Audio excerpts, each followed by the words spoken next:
За сайн байцгаана уу. Өнөөдөр 2026 оны 2 сарын 24-ний өдөр. За Австралийн Мельбурн хотод ирсэн байна. За өнөөдөр Монгол одоо залуучууд Австралид төмрийн бизнес одоо маш амжилттай хийж байгаа. Монголд аяар л баг мэддэг. Тэгэхээр яг одоо энэ төмрийн бизнесийг маш амжилттай одоо хийгээ явж байгаа Инкваторын Батбаяр гэдэг одоо бизнесмен залуутай та бүхнийгээ уулзалж байна. За сайн байна уу? За сайн байна. За Батбаяр одоо өөрийгөө танилцуулаач. Монголд одоо 10 жилийн сургууль, их сургууль, аль сургуулиуд төгсчээ, хаана ажиллажээ, Австралид ирээд одоо ямар ажлууд хийжээ гэдээ танилцуулаач. Намайг Инкваторт Батбаяр гэдэг. Одоо 32 настай. Австралид 2018 онд ирээд одоо 8 дахь жил рүү гараа явж байна. Эхнэр 2 хүүхдийн хамт амьдардаг. Тэгээд миний хувьд болохоор 10 жилийн 2011 онд шинэ үед сургуульд төгсөөд үргэлжлүүлээд шүтэст уулархай их сургуульд ашиглалтын технологийн мэргэжлэр 2014 онд төгссөн. Тэгээд мэргэжлэрээ бол яг бас ажиллаагүй. Монголд тийм тэгж байж чад 2018 онд нааш ирээд тэгээд 8 дахь жил рүү ороод иж байна. Зөв. За одоо тэгээд яг энэ MJL Herald гэдэг энэ төмрийн компаниг хэдэн онд байгуулж одоо бас ямар чиглэлүүдээр ажиллаж байна? Яг ямар ажлыг өрнө хийдэг компани бэ? За би 2018 онд анх ирэхэд энд бол баг төмрийн ажил гэж бол байгаагүй. За. Тийм Мельбурн, Сиднейд бол байсан л та. Тийм тэгээд анх ирчээ төмрийн ажил авахгүй монголчуудын хийдэг гэр анх ирсэн хүмүүс ямар ажлууд хийдэг те. Тэгэхээр бүгдийг л хийжсэн цэвэрлэгээ нөгөө хоол үргэлт дуугаар яваал те. Тэр бүгдийг хийж чад. Тэгээд нэг төмрийн ажилд ямарчсан олж ороод имчээ. Тэгээ ажиллаж агаад нэг жил хэртэй ажиллаад ерөнхийдөө бүх юмас орчиж байгаа шүү дээ. Тэрнийхээ дараа 2020 онд MJL Herald компани байгуулад тэгээд хуваараа яваад одоо 6 дахь жил рүү орж байна. Зөв. Одоо манайх яг анхны компани болохоор яг SteelFix үндсэн үйл ажиллагаа маань SteelFix буюу төмөр арматур зангиддаг. Барилгын талбай дээр арматур зангиддаг үндсэн гол ажил үзүүлдэг. Туслан гүйцэтгэх юм ажлыг явж байгаа. Тэгээд саяхнаас жилийн өмнөөс компаниас салбарлуулад Адлейд хотод бас үйл ажиллагаа эхлэж байгаа. Тэгээд мөн одоо эдлийнх нь ирсэн байгаа энэ үйлдвэр буюу MJL Herald Rio гэдэг бас нэг компани байгуулад одоо жил рүү ороо явж байна. Энэ болохоор арматур бүтцийн доторх нөгөө бетон бүтцийн доторх арматур хийцийг нь гагнж угсраад цотголт гэдэг компани руу нийлүүлдэг гэсэн үг. Тэгээд гагнуурын ажил хийж байгаа. За ингээд бид нар төмрийнхээ үйлдвэр дээр ингээд ирчихсэн сая ингээд танилцаад ингээд сууж байна. Ер нь ингээд нөгөө 2000 онд байгуулагдсанаас хойш одоо нийт хэдэн одоо монголчуудыг ажил гол төлөв монголчууд ажилладаг гэж байгаа тийм. Нийт хэдэн монголыг одоо ажлын байртай байлгаж чадав? За яг тоолол 2020 оноос хойш ер нь давхарцсан, орсон, гарсан нийт тоогоор нэг 300-аад хүнсэн байгаа Монголон. Тийм. Тэр чинь тэгээ 300 биш тэр чинь бүгдээ цаана гэр бүлтэй, хүүхдүүдтэй тийм. Тэр чинь бүгд л ар гэрээ сандрал авч явж байгаа болохоор нийт хүний тоолол ер нь 600-700 хүн болоо. Тийм байна. Тэгээд одоо яг энэ компанид бол одоогоор яг хэдэн ажилтан ажиллаж байна? Одоо манайх нийт 72 хүн ажиллаж байгаа. 72 хүн ажиллаж. Тийм үйлдвэр тэгээд энэ Мельбурн хотын арматур тэгээд Адлейд хотыг оролцуулаад юм. 72 хүн байна. Ер нь тэгээд дандаа монголчуудыг ажиллаж байна уу эсвэл гадны хүмүүс ажиллаж байна уу? Тийм дандаа монголчууд ажиллаж байгаа. Зөв. Тэгээ яг би санаж байна. Би ч яг ковид үеэр энд Австралид доктор хамгаалжсэн байхгүй юу? Тэгээд Австралид яг ковид үеэр маш одоо хатуу чанга бараг бүх үйлдвэрүүд зогссон. Тэгээд тэр үед одоо монголчуудыг ганц ажилттай байлгасан. Яг л Австрал нөгөө барилгын салбараа зогсоогоогүй тий. Тэгэхээрөөсө төмрийнхэн л одоо тэр үед бол ганц ажилттай байсан. Тэгээд тэр үеэр ковид үеэр нь хэр байсан бэ? Хэдэн хүн ажилттай байлгаж чадав? Ковид үеэр чинь манайх 30 хэд ажилтнтай байсан. За. Тэгээд одоо азтай ч юм уу, азгүй ч юм уу бидний хувьд л азгүй мөртлөө ажил нь зогсоогүй ганц ажилттай байсан. Тийм болохоор азтай гэх юм тий. Тийм шүү дээ. Тийм тэгэхээр манайх бол огт зогсоогүй.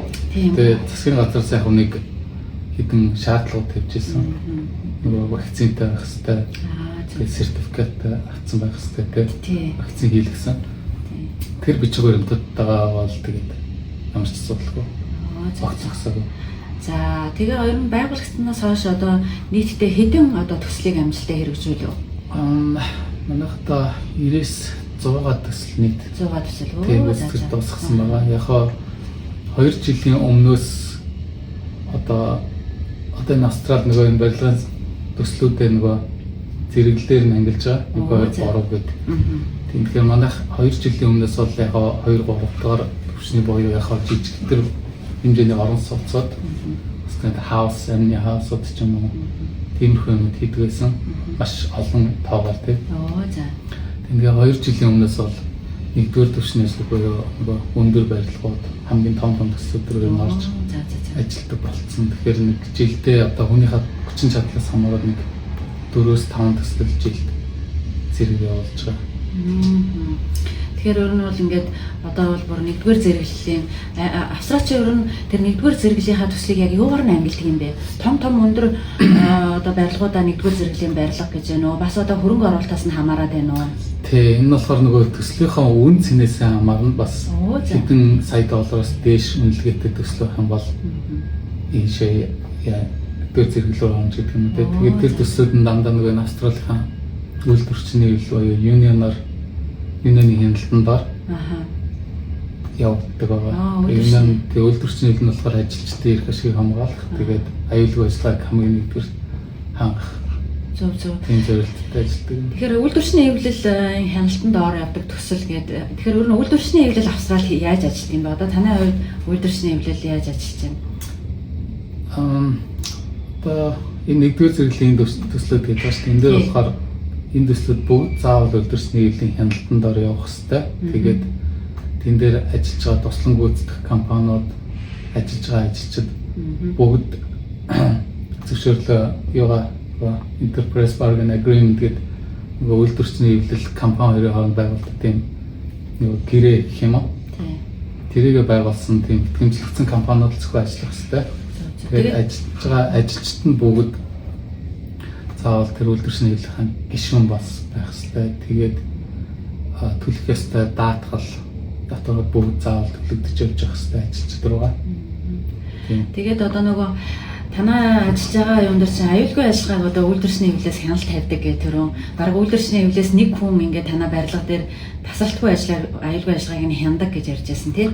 Тэр ямар ч тийм. Тэгээ үйлдвэрчний хэвлэлээс заавал нэг илч төлөөлөгч одоо делегейт гэдэг байна. За. Илч төлөөлөгч заавал нэг хүн тэнд бүтэн цагаар байнга юм байна.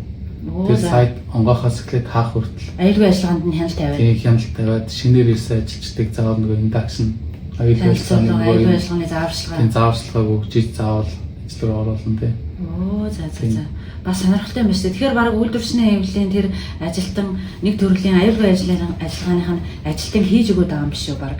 Тийм, давхар тэрэг бол хийж байгаа. Тийм. Тэгээд тэр хүнд нь бүх эрх мэдэл нь бас байгаа. Ажлыг зогсоох хэрвээ аюулгүй ажиллагааны төрөм журам алдагдах ч юм уу.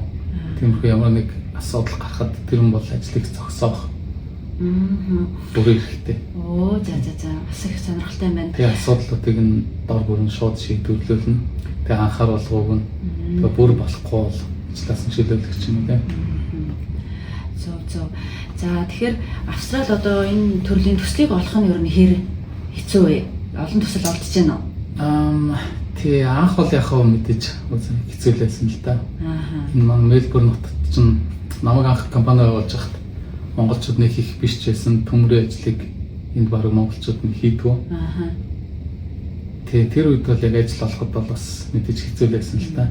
Тэгээд одоо чинь 5 6 дахь жил рүү явж нэр нь одоо танигдсан юм дээ. Тэгэхээр одоо л ямар нэг байдлаар шинэ ажил бол хайгаад байх шаардлагагүй ер нь тогтсон хэдэн үйлчлүүлэгчтэйгээ харьцаал тэднийхээ хаал ажлыг хийж явах тэр нь хангалттай завгүй болж чадах. Зөв. Тэгээ түрүүн бас хэлжсэн тийм одоо ингээд зарим ажлыг болохоор ерөөсөө бараг хийж чадахгүй байгаа. Ягаад гэвэл танаа одоо компани гол ажиллах хүчин гол өвч ерөөсөө тэр нь ажиллах хүн дээр л тулгуурсан ажиллахгүй. Тэгээ ямар нэг тоног төхөөрөмж ер нь их юм шаардахгүй. Мотор зангидах чинь яг хүн дээрээ л тулгуурсан ажиллахаар эндээс л хамаарч. Тэр нөгөө хүн хөрөлцөхгүй байгаа болохоор бас ингээд зарим төслүүдийг хийж чадахгүй яа гэж хариу өгдөг гэдэг шиг байсан тийм. Тий. Миний төрөний хэлснээр одоо яг хүнийхээ хүчин чадал тохируулаад жилд одоогоор нэг 4-5 төсөл авч байгаа. Тэрнээс цааш өшөө олон төслөд авах боломж байгаа л да. Гэхдээ тийм хүчин чадалтай тааруулаад дагар явж байна. За Австрали улсын хувьд ер нь Австралид ажиллаж байгаа монголчууд бас юм байнгын оршин суугчийн одоо визтэй нэлээд зорддог. Тэгэхээр нэг арга нь болохоор нөгөө компаниуд одоо спонсорлоод team визийг одоо авахулж болдог. Тэгэхээр танай компанийн хувьд одоо team ирэх нэгдсэн үү, team спонсорлсон тохиолдол байна уу? Тийм, манайх сая 25 оны сүүлээр хүн спонсорлох хэрэг авсан. Тэр нь болохоор яг тодорхой болцсон шаардлагуудыг хангасан компаниудад ер нь ажилтан спонсорлох эрхийг нь өгдөг. За ямар шаардлагууд байх вэ? Яг үндсэн шаардлагууд нь нөгөө жилийн орлого нь тэдээс дээш. Тэгэхээр нэг компани тодорхой бүтэц байх хэрэгтэй тийм. Тийм офистэй байх хэрэгтэй. Нөгөө компани офисын ажилчид гэж бас байх хэрэгтэй. Тэднийг хангах юм бол тэгээд эрх нь бол үүсчин. Спонсорлох эрх нь үүсчин. Гэхдээ спонсорлох хүний тоон бол бас мэдээж хязгаартай. Тийм компани самараад хязгаартай. Бүгдийн спонсорлоод чадахгүй гэсэн хаана шүү дээ тий. Тэгээд нөгөө хүнээсээ бас юм шалтгаална л та спонсорлуулах. Нөгөө мэрэгжлийн бас ангилал байгаа тий. Танай одоо нөгөө 10 мотор зангиддаг хэрэгсэл юун дотор байхгүй хаа. Тий, уг нь Австрали зарим хотуудад бол яг стил фиксер гэдэг энэ 10 мотор зангиддаг мэрэгжил зөвшөөрөгдөж байгаа спонсор. Тэгээ манай яг энэ Викториад бол байхгүй байгаа тэр тест нь. За. Гэхдээ одоо манай энэ ирсэн байгаа энэ үйлдвэр дээр нэг гагнуурын ажил хийдэг гэсэн шүү дээ. Тий. Тэгээ гагнуурчин гэдгээр бол энд нөгөө спонсорлох эрхийн нэгдэж байгаа юм байна. За. Тэгэхээр яхаа. За Австрали ер нь татвар хэр байдаг юм? Одоо хүн цалингаас хэдийн хэмжээний татвар тушаагаад байдаг вэ? За татвар бол бас ялчгүй нэлээд өндөр. Өндөр тий харин. Тэр хүнийхээ нөгөө цалингийн орлогоос хамаарат 16%-аас 45 хүртэл хувийн татвартай байдаг. Тэгэхээр яг хөө жишээ авал $100,000 жилийн цалинтай хүн бол нэг 30% татвар төлнө гэдэг юм уу те $30,000 татвар. Тэгээ гар дээрээ 70,000-ыг. Гар дээрээ 70,000. Тэгээ цалин өсөх тусам өндөр. Өсөх тусам өндөр. 102,000-аас дээш цалинтай бол 45,000 татварч гэдэг юм. Тийм. Зөв. Тийм. За тэгэхээр нөгөө бас нөгөө даатгалууд ер нь Австрали хэр байдаг юм? Ямар төрлийн даатгалуудыг одоо чи ажилчдад хийж байна? Саний нэгнээс нөгөө үйлдвэрчний хэвлэлийн хяналтандаар ажиллаж байгаа сайт төслүүд заавал тэр ажилчдаа тэр даатгалуудыг заавал төлөх ёстой. За ямар даатгал? Нөгөө супер инновашн байа. Тэтгэврийн хувийн данс. Тийм, хувийн данс санг юм. Тийм, тэтгэврийн данс. Инколинг гэдэг ажилгүйдлийн даатгал. Ажилгүйдлийн даатгал. Тэгээ Coinvest гэдэг бас нэг даатгал байгаа. Тэгэхээр тэтгэврийн даатгалын хувь хэмжээ хэрэг? Тэтгэврийн даатгалын хувь нь цалингийн 12%-аар тооцогдож байгаа. За тэр одоо гинтийн ажилгүй басны даатгал хэдүү? Тэр нь болохоор 7 хоногийн $160. Нэг хүнд одоо $160. Тийм, цалин болгон дээр нэмж гэсэн. За. Үндсэн цалин дээр нэмэгдээд. Тийм байна. Бас их өндөр татваруудтай тий. Тийм, тэгээд үндсэн цалин дээр нь бас нөгөө энэ саний үйлдвэрчний хэвлэлийн хяналтанд байгаа сайтууд заавал нөгөө нэг нэмэгдэл юмнуудыг төлөх ёстой. Бас уу. Тийм, зам одоо монголоор замын нөгөө travel allowance чинь нөгөө өдөр тутмын юу томилолт одоо юу шүү дээ нөгөө нэг юу унааны мөнгө. Тийм, унааны мөнгө. Унааны мөнгөийг өдөрт хэдий өгөх вэ? Тад одоо тэр цаасыг авдаг. Тэгээ салж харцгаа. За энэ дараа travel allowance гэдэг унааны мөнгө. Цагийн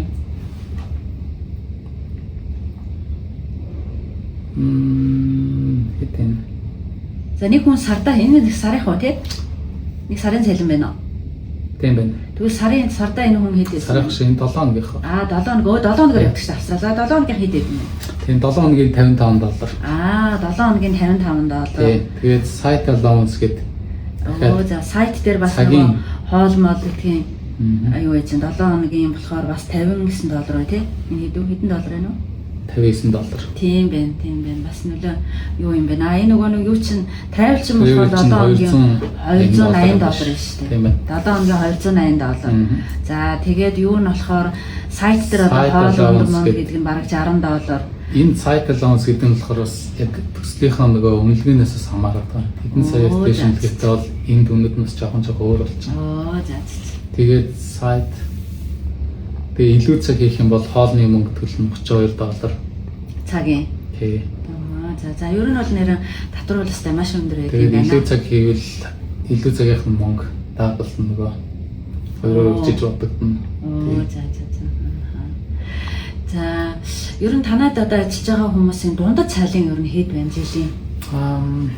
Яг нөгөө туршлага хэр удаа ажилласан тэгээд хийж байгаа нөгөө position боёо ажлын нь хамаарат яг 90-с нэг $150,000 хооронд юм байна. $150,000. Ер нь нэг дунд чинь $100,000 л багчаа.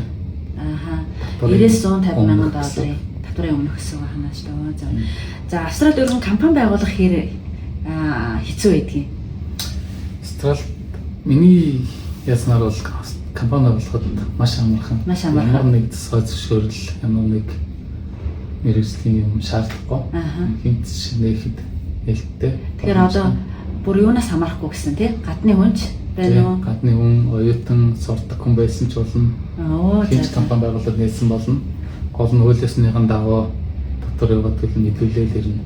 Тэгээд тэдэнд хөрөнтэй байх ёстой мостой ч гэсэн юмрсаа байхгүй тий. Харин тий Австрали бол ерөөсөө цагийн дотор компани байгуулгаа гэдэг юу байгаа гэдэг. За тэгвэл одоо нөгөө тусгай зөвшөөрөл ер нь байдаг юм уу? Монголд одоо тусгай зөвшөөрөл бүх юм дээр шаарддаг шүү дээ. Тэгээ нөгөөх нь ингээ хугацаанд дуусчаар дахиад мэдүүлнэ. Маш их шаардлагууд өндөртэй гэх. Тэгэхээр танай компанийн хувьд одоо энэ бизнесийг хийхэд тийм төрлийн тусгай зөвшөөрөл гэдэг юм байна уу? Тэгээ яг миний хувьд бол бусад салбаруудыг бол сайн мэдэхгүй байна. Яг миний хийж байгаа барилгын энэ салбар дээр туслан гүйцэтгэх ажлыг явахад бол тусгай зөвшөөрлөх юм ямар ч гэсэн одоогоор бол надаас нэхээгүй юу? Тий. Ямар ч юм шаардлага гараагүй байна. Бусад салбаруудыг бол мэдэхгүй. Гэхдээ яг үндсэн гэрээ контракт хийх ч юм уу тийм компанийн хувьд бол лайсенсууд бас шаарддаг юм. Зөв. Тэгээ ер нь энд ингээ Австрал бизнес хийхэд одоо төрийн дарамт шахалт ч гэдэг юм уу эсвэл одоо таны хийж байгаа ажлыг одоо ингээ хянаад юу гэдэг нь Монголд ч нэг мэргэжлийн хяналт гээд тасралтгүй шалгаад торгоод буу юм болоод идэг шээ. Тэгэхээр тийм юм ер нь Монголд энэ Австрал байдаг юм байна уу? Төрийн оролцоо ер нь хэд юм? За яг ямар нэг асуудал гарахгүй ер нь дөрвөн бариад явж байхад бол ямар нэг дарамт бол ер нь байхгүй. Зөв. Хэрвээ чи ямар нэг асуудал аваар болох ч юм уу тэр үед бол мэдээж юунаас ирэн л дээ work interest эсвэл хяналт бол нэлээд сайн. Тэгээд яг доод түвшнийх нь бүх хяналт шалгалтыг бол нөгөө үйлдвэрчний хэлгээд хийж байгаа шүү дээ. Тэр бол ерөнхийдөө бүгдийг нэг хангаад. Тийм байна. Ер нь энд Австралийн үйлдвэрчний хэвлэл ямар ч байсан Монголын үйлдвэрчний хэвлэлээс үл ажилтдаг арга барил бол шал ондоо юм байна. Бүхэл бүтэн хүн ингээд танаа сайт дээр байрлуулад аюулгүй ажиллагааг хянаад явдаг гэдэг чинь бол бас л их сонирм юм байна. Тэгэхээр мэдээж тэр ажиллаж байгаа хүний цалингуул одоо тэр төслөөс л олгоо явж байгаа гэсэн үг шүү дээ. Тэгэхээр бас их чухал юм байна. За Монголд одоо бас нэг юм яриа байдаг л да. Ер нь монголчууд нөгөө Австрал төврийн бизнесийг бадж байгаа гэж яриад байдаг. Энэ талаар нэг яриач. Тий, ялчгүй бадж байгаа л да. Одоо миний мэдхээр бол Сиднейд монголчууд чинь төмрийн ажлыг хийгээд нэлээд бодсон баха. Хэдэн хувьтай гэж хэлээ тийм. За би бол 80-аас 90% нь бол бадж байгаа гэж бодож байна. За. Тэг гүйчиж магадгүй л дээ. Тэгэхээр тэгж харж байна. За. Тэгээ Мельбурнд болохоор яг ялчгүй монголчуудаас арайч нутагшиж өөр цөөхөн байгаа. Тэгээ цөөхүүлээ байна нэрд бол. Гэтэ ямар ч гэсэн ер нь бол тодорхой хэмжээнд одоо танигдаад явж байгаа. Монголчууд тэгэхээр нэг иймэрхүү ажилтдаг та. Ер нь сайн ажилтдаг хүмүүсүүд ер нь бол танигдчихж байгаа. Зөв. За өнөөдөр ингээд танаа үйлдвэр дээр ирсэн байна. Тэгээд энэ яг ийм үйлдвэрийн бүсэл юм шиг байна л да. Энэ орчин тойрнууд ерөөсөө бүгд дандаа үйлдвэрүүд харагдаад ах шиг байна л да. Тэгээ энэ талаар нь жоохон ярилцсан. Энэ бас надад айгүй зөвөр санагдаад тэгээ Австралид. Энд болохоор яг үйлдвэрийн бүс, амьдрах бүс энэ төрийг ерөөсөө хойлдгоо. Яг үйлдвэрийн бүс бол зөвхөн тэндээ яг үйлдвэр юуны зориулттай л барилгууд нь тэндээ л баригдана гэсэн. Тэр нь яг нөгөө амьдрах бүс дээр хойлдож болохгүй.